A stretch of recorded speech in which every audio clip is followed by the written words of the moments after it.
Bonjour tout le monde, ici Alexandre Vial, je vais vous amener à bord d'un tour du parcours des championnats du monde de e-bike de Mont-Sainte-Anne 2019. Alors on part au même endroit que le cross-country sur le plat. Au départ, on va prendre la gauche et faire un start lap. On va monter en ligne droite dans une piste de ski, alors que les prochains tours, on monte dans un single track, comme ici.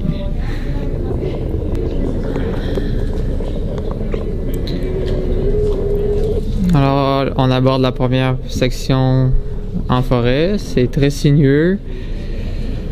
Des obstacles avec des roches, des racines. Il faut réussir à bien gérer notre pédalage avec l'assistance qui peut s'avérer un peu difficile. Ici, une petite montée courte, abrupte. Ce sera possible de faire des dépassements sur d'autres coureurs. Avant qu'on aborde une petite descente sinueuse, technique.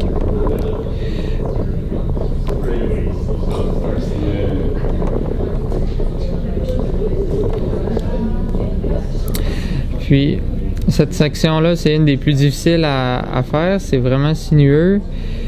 Les virages sont très serrés, glissants. Puis avec l'assistance, c'est difficile, comme on peut voir ici. Même avec une assistance électrique, on peut avoir de la difficulté à monter.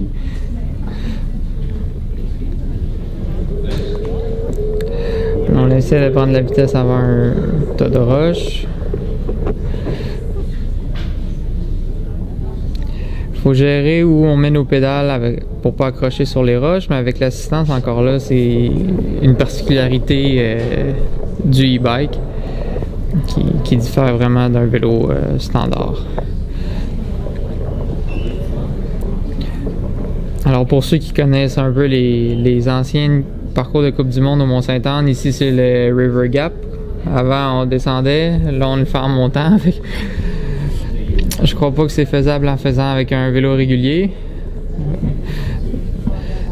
C'est une section intéressante du circuit. C'est facile de faire des erreurs. Choix de trajectoire, monter sur les roches. Puis des montées à pic où on est obligé de forcer tout de même.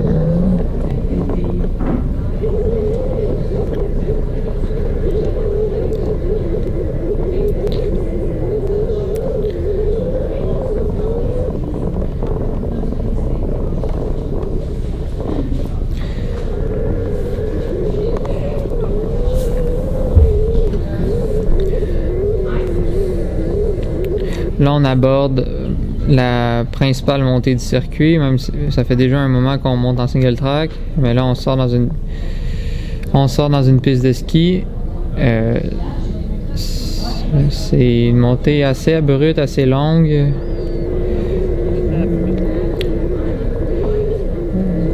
En course, ça devrait être peut-être 2 minutes de montée ici.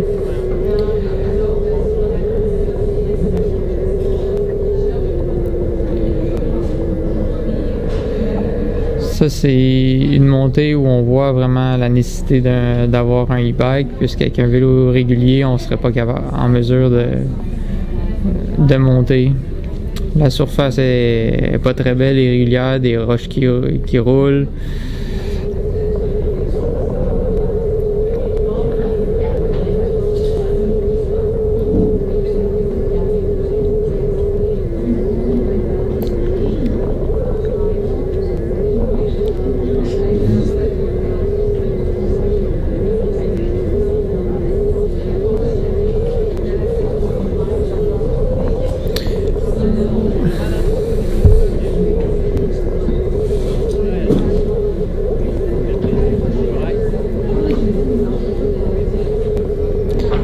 Puis une montée comme ça, avec un e-bike, on réussit à aller chercher un certain plaisir, parce que c'est amusant de monter à cette vitesse-là sans avoir besoin de trop forcer. En course, on va forcer beaucoup, mais à l'entraînement, c'est possible de monter relativement sans trop forcer. On va arriver bientôt au sommet, c'est la section la plus haute du circuit. On est assez haut dans la montagne. Je sais pas jusqu'à quel point, mais on va avoir une belle longue descente qui s'en vient.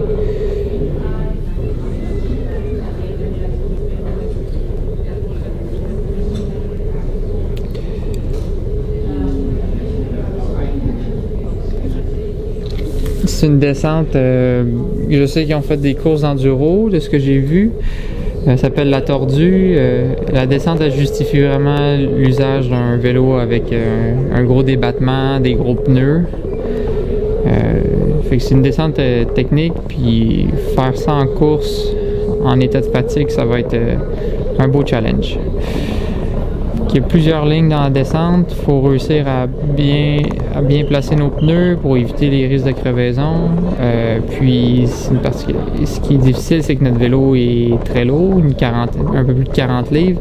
Alors, manœuvrer le vélo, c'est dur pour le haut de corps. Là, ici, on a la première drop, c'est très à pic. Une deuxième, une troisième, une petite quatrième. Ça brasse beaucoup. Comme vous pouvez voir, il y a aussi de la poussière. Les virages la surface est très lousse. Oh. Ça dérape beaucoup. Il faut faire attention pour garder assez de traction et pas chuter. Ici, on a un enchaînement de virages quand même serré où on essaie de garder de la vitesse, mais ça peut s'avérer difficile avec la surface.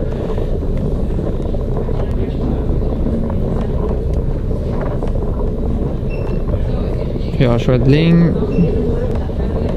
On peut s'amuser avec un break, des petits sauts. Virage très difficile à faire, très glissant avec la vitesse.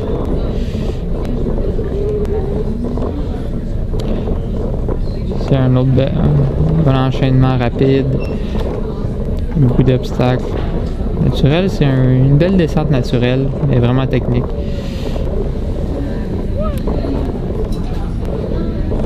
Où on prend vraiment plaisir à descendre avec un vélo de 150 mm.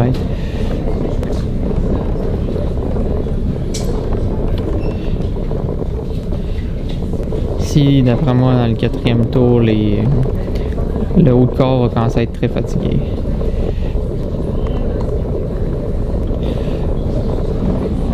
Alors là, la section qui s'en vient, c'est une section qu'on utilisait dans les Coupes du Monde il y a une dizaine d'années. C'est à droite de la montagne, quand on la regarde de face. C'est des virages extrêmement serrés. Puis, c'est quand on redonne un coup de pédale avec l'assistance, on peut s'en aller dans un arbre. Fait que c'est une des difficultés à faire. Puis un e-bike, c'est un vélo assez long. Fait que c'est pas les vélos les plus manœuvrables, mettons. Pour tourner très serré autour d'un arbre.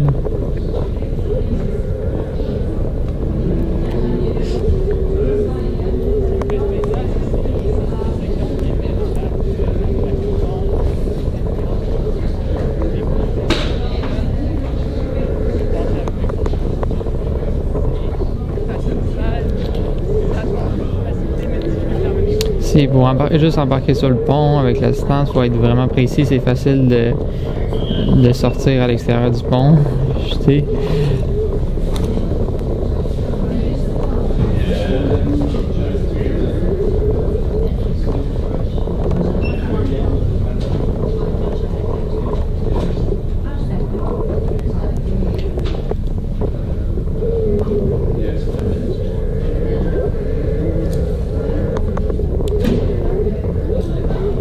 Là, on a fini cette petite section de boisé. On va s'en aller pour faire les écoles. Section aussi dans le parcours de cross-country.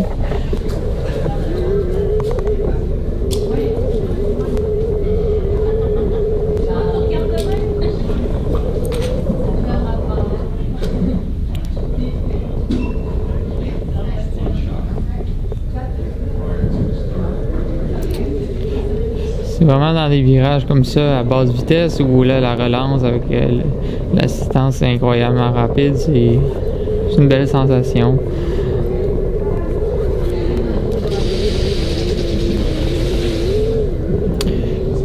dans les écoles.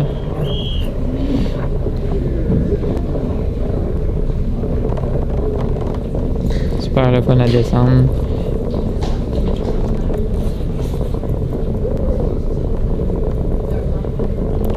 Encore une fois, la surface très glissante.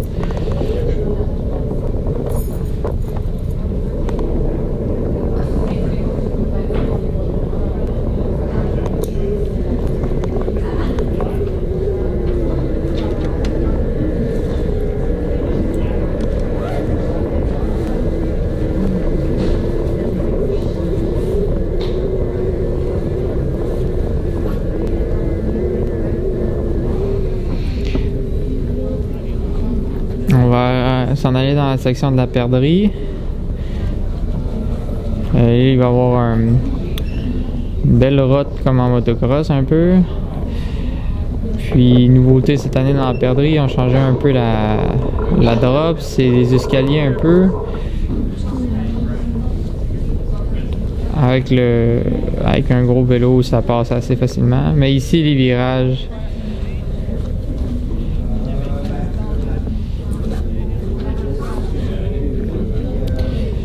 Les virages ici sont très serrés, alors c'est plus difficile qu'avec un vélo régulier, surtout avec l'assistance qui nous donne du power.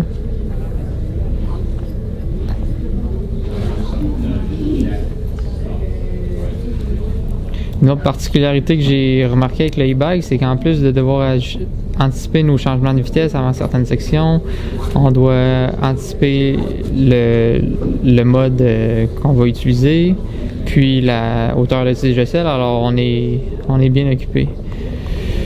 Section du saut par-dessus les roches, super rapide, c'est bien le fun.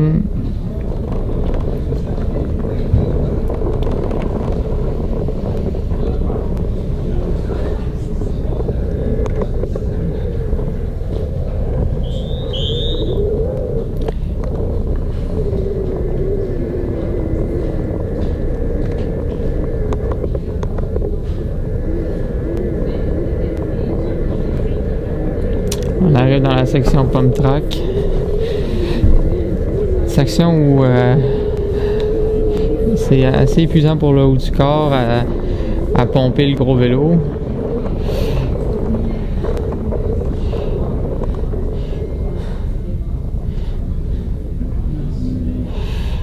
Il y a 2 fois 2 lignes différentes disponibles. Alors peut-être pouvoir dépasser, ou c'est en fonction de la préférence de chacun.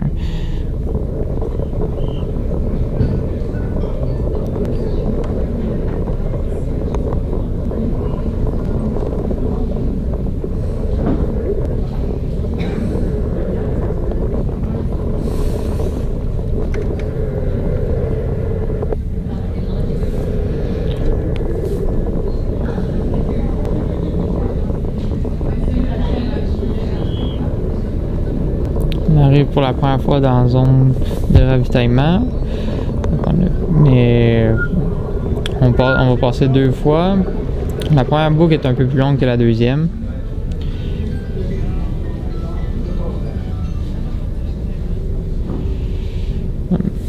Un bon endroit pour boire un peu d'eau, changer de bouteille, ou si on a un bris mécanique, se réparer.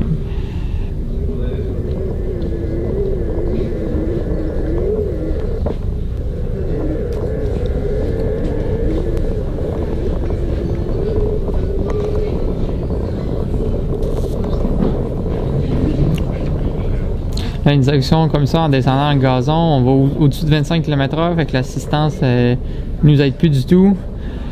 Alors, pour pédaler, pour aller plus vite, il faut forcer énormément. La possibilité de sauter. Et c'est puisqu'on est limité à 25 km/h en raison des normes européennes au Québec. Au Canada, on a le droit. Les vélos électriques sont limités à 32, mais pour la course, on est limité à 25. Alors, c'est dans toutes les sections qu'on est au-dessus de 25, pédaler, ça devient extrêmement difficile parce que le vélo nous aide plus du tout. Alors, c'est pédaler un vélo d'une quarantaine de livres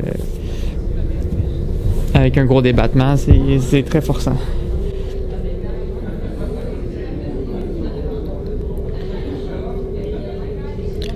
Là, ici, on monte dans le gazon pour... on se rend vers la section de la Béatrice.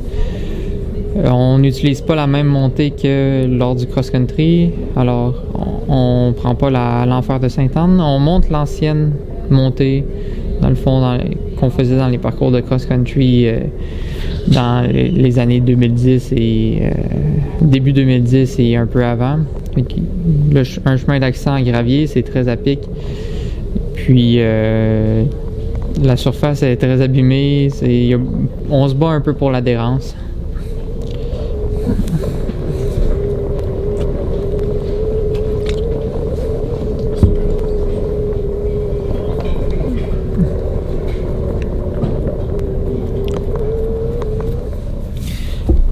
Faire attention à un virage très glissant. Puis voilà, nous, dans la montée, ici on cherche vraiment, on se bat un peu pour avoir de la traction, beaucoup de roches lousses.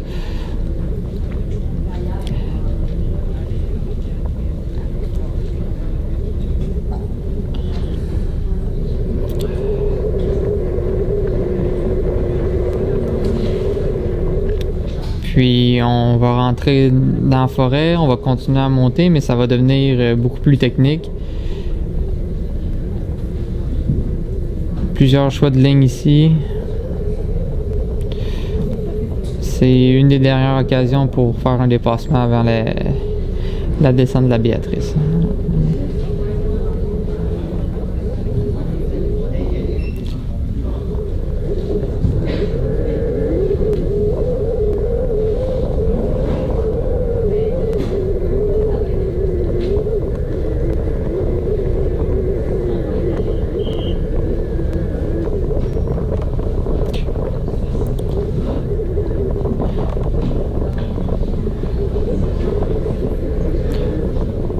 Les virages un peu serrés, avec des sections rocailleuses.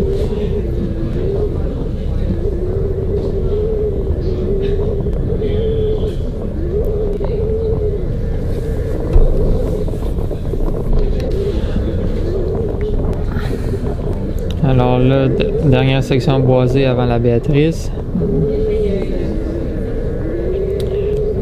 Encore quelques petits virages qui sont difficiles à faire lorsqu'on veut aller le plus vite possible.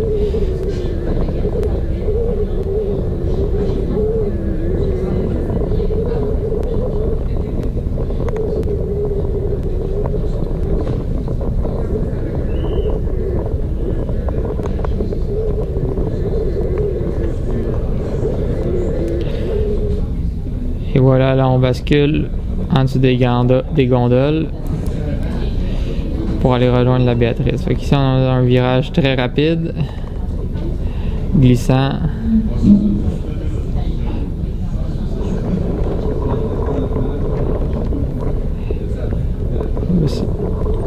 Alors la Béatrice, il y a quelques lignes possibles. Il y a l'intérieur ou l'extérieur. Moi je vais prendre l'intérieur, puis pour l'intérieur c'est possible de dépasser. Et la Béatrice, en tant que telle, c'est beaucoup plus facile avec et moins épeurant avec un gros vélo qu'avec 100 mm de débattement. C'est la section d'escalier. À la vitesse qu'on arrive, c'est quand même difficile. Il faut faire confiance à nos suspensions.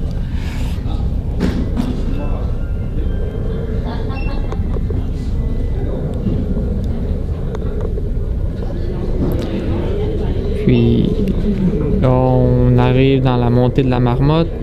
Nous, on fera pas les zigzags, on va couper à droite juste avant, puis pour faire une autre descente que celle du cross-country, une descente rapide avec une petite cassure quand même difficile.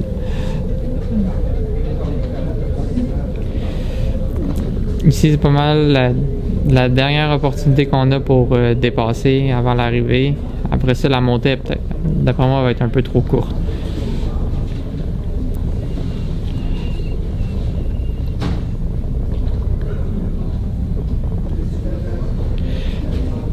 Et ici, c'est très rapide. On a une bosse avec une cassure.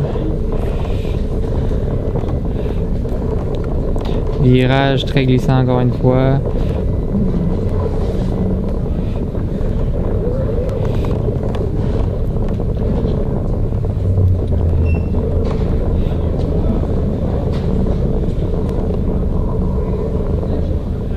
Virage en gazon, en devers.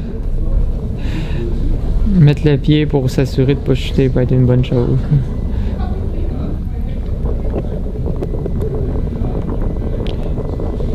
Et là, on va passer dans la zone de ravitaillement pour la deuxième fois.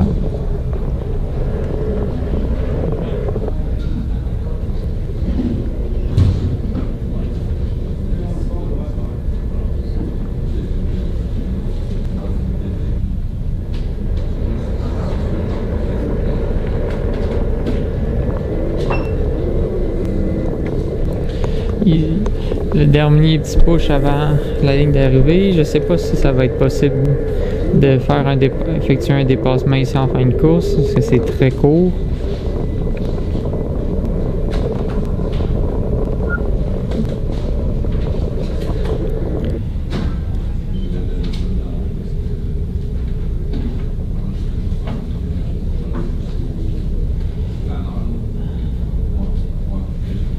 Ouais, c'est là sur la zone de départ arrivée. Et voilà, c'était un tour du parcours des championnats du monde de e-bike 2019 au Mont-Sainte-Anne, la première édition de l'histoire. À jamais, puisqu'il deviendra le tout premier champion du monde en e-bike mountain bike. Here he is, ladies and gentlemen, your first ever e-bike world champion. His name is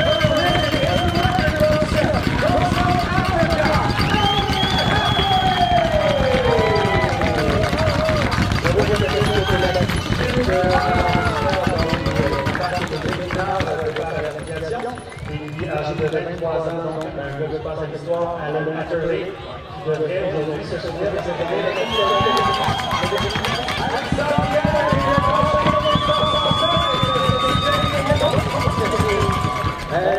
Vial qui avait eu cette position pour le plus long moment, c'est plutôt Longpré qui a dépassé Sanson et Vial pour sa part arrive tout juste derrière. Alors, désolé pour cette confusion, c'est la première fois qu'il changeait leur rang. Alors, Longpré 9e, 10e Sanson, 11e Vial et là, Émeric Yenzer.